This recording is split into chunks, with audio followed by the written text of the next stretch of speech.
সবে এখন 1/3 জায়গায় পৌঁছেছি। হ্যাঁ, আমরা যাচ্ছি বড়গাছারিতে বাবার মাথায় জল ঢালতে। বাড়ি পূজা কমপ্লিট করেছি, তারপর ওখানে গিয়ে বাবার মাথায় জল ঢেলে কিছু খাওয়া দাওয়া করবো, তারপরে একটু মেলা ঘুরবো, তারপরে বাড়ি আসবো। Hey guys, welcome back to the channel Moumanna. সবাই কেমন আছো? আশা করছি ভালো আছো, আর আমিও খুব ভালো আছি। অনেকদিন পরে আরও একটা নতুন ব্লগ নিয়ে চলে এসেছি। এই ব্লগটা দেবো ভাবতে পারিনি, বাট হ্যাঁ ফাইনালি দিতে পারছি। তো আমরা যাচ্ছি তো কোথায় সেটা বলেই দিলাম। হ্যাঁ, আজ হচ্ছে নীলষষ্ঠী, আর এই ভয়েস ওভারটা আমি অনেকদিন পরেই দিচ্ছি, প্রায় 2-3 দিন পরে দিচ্ছি মনে হয়। তো যাই হোক, আজ হচ্ছে নীলষষ্ঠী। এই যে আমার শাশুড়ি মা, আমার ননদ, আমি, সামনে আরও 3 জন আছে। তো সবাই মিলে যাচ্ছি আমরা বড়গাছারিতে পূজা দিতে, মানে বাবা শিবের মাথায় জল ঢালতে।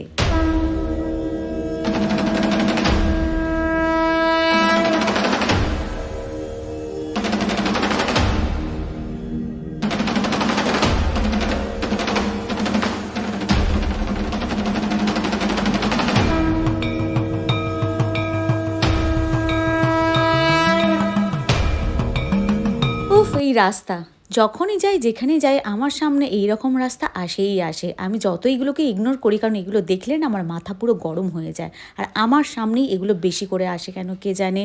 রাস্তার অবস্থা প্রচণ্ড পরিমাণে খারাপ। তো যাই হোক, অটো হেলতে দুলতে কোমর ভেঙে ভেঙে আমরা ফাইনালি এই রাস্তাটাকে কোনো রকমে ক্রস করেছি। এখনও এখান থেকে অনেকটা পথ যেতে হবে। তো চলুন আমাদের সঙ্গে থাকুন। ভিডিওটা ভালো লাগলে ছোট্ট করে একটা লাইক করবেন, কমেন্ট করবেন, আর শেয়ার করতে তো একদম ভুলবেন না। আর হ্যাঁ, আমার ফেসবুক পেজ আছে মৌমান্না নামে, ওখানে কিন্তু সবার আগে আপডেট আসে। দেখুন তো, কথা বলতে বলতে ফাইনালি আমরা পৌঁছে গেছি বড়গাছারি। হর হর মহাদেব।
তো ফাইনালি আমরা বড়গাছারি পৌঁছে গেছি। বড়গাছারি পৌঁছে গিয়ে আমরা একটা বসার জায়গায় বসলাম, যেখানে জুতো রাখা যাবে, ব্যাগপত্র রাখা যাবে। আর ওখান থেকে জুতো ব্যাগপত্র রাখা মানে ওখান থেকে প্রসাদটা নিতে হবে।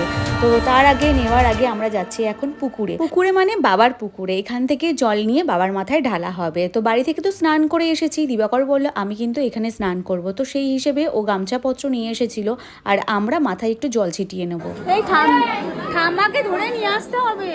আজকের প্রচণ্ড ভিড় হয়েছে। মাকে বললাম আসতে হবে না, পুকুরে তুমি নামতে পারবে না, তবু জোরজাবস্তি এসেছে, বাট আমরা নামতে দিইনি, কারণ প্রচণ্ড পরিমাণে ভিড় হয়েছে, নামলেই পড়ে যাবে, বয়স হয়েছে তো। তো সেই জন্য মাকে ওপরে দাঁড় করিয়ে রেখেছিলাম। আমরাই ঘটে করে জল তুলে নিয়ে মায়ের মাথায় জল ছিটিয়ে দিয়েছিলাম, আর মাকে ঘরটা দিয়ে দিয়েছিলাম।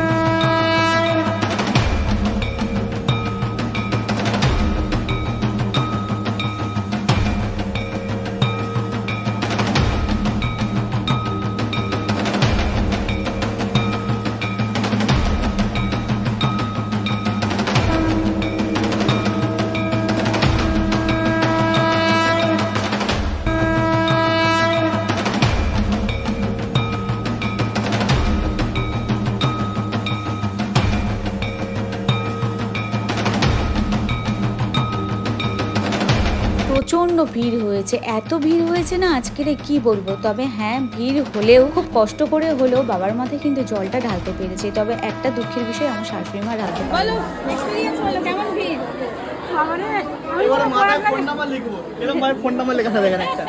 হারিয়ে গেছিল দিদি, প্রত্যেকবারে কুম্ভ মেলায় গিয়ে হারিয়েছিল, এখানেও হারিয়েছে। প্রচন্ড ভিড় হয়েছে, প্রচন্ড ভিড়, বাপ রে বাপ, মানে পাগল। আমি পুরো জল ঢালতে পেরেছি, আমিও বাবার মাথায় জল ঢেলেছি, আমিও জল ঢেলেছি বাবার মাথায়, একদম গিয়ে বাবাকে হাত দিয়ে প্রণাম করতে পেরেছি। কষ্ট হোক কিন্তু প্রণাম করেছি, আমি 3 বার করেছি। হ্যাঁ হ্যাঁ, সব ভুলভাল জিনিস খেও না। কি করবো, প্রচন্ড গরম লাগছে। জলটাও ভালো করে খেতে পারলাম না, কারণ জল কাছে নেই। জানি না কেন পেপসি দেখে কি লোভ হচ্ছিল। সেই ছোটোবেলায় খেয়েছি, বিয়ের পরে একবার দুবার হয়তো খেয়েছিলাম, তারপর আর একদম খাওয়া হয়নি। তো দেখে খুব লোভ হচ্ছিল। আর দেখুন এখানে সবাই গন্ডি কাটছে। আগে না এই রাস্তাগুলো সব ইটের ছিল, এখন পাথর বসিয়ে দিয়েছে, অনেক দিনই পাথর বসিয়ে দিয়েছে। তো এই দাদুর কাছ থেকে পেপসি নিলাম, পেপসি খাবো আজকে। অনেক বছর পরে ওই এটা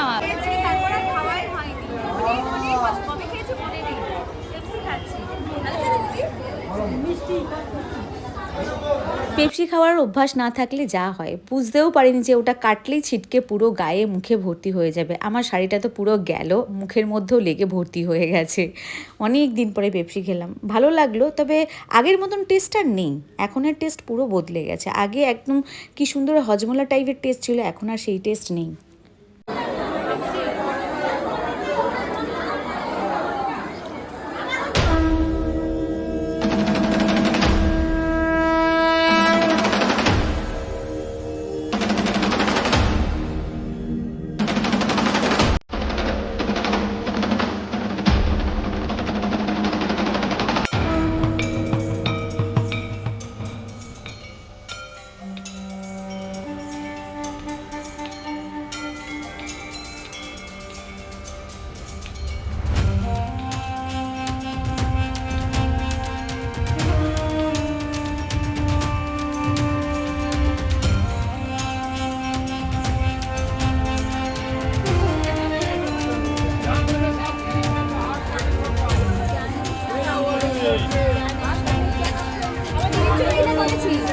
এটা দিদির একটা নিয়েছি, আমার একটা নিয়েছি। কেমন হয়েছে? 30 টাকা।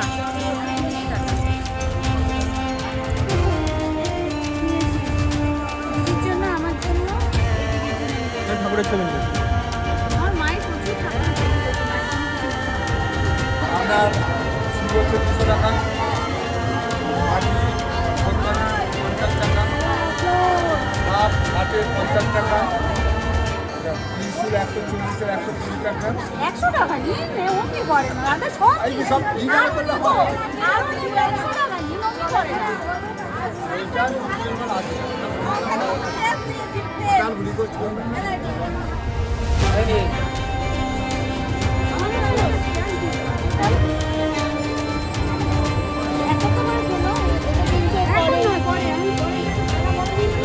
এই যে বিবাহর জন্য এই পুরো সেটটা, বিবাহের জন্য আমি তো কিনেছিলাম যেই হচ্ছে তোমাদের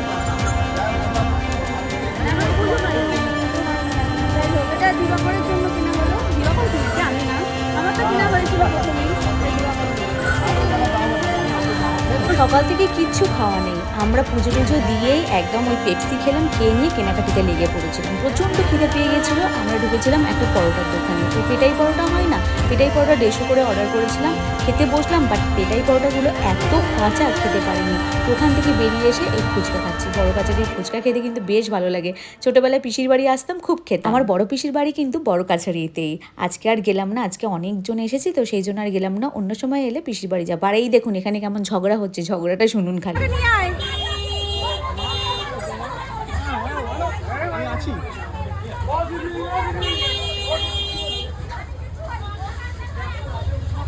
ঝগড়া হচ্ছে,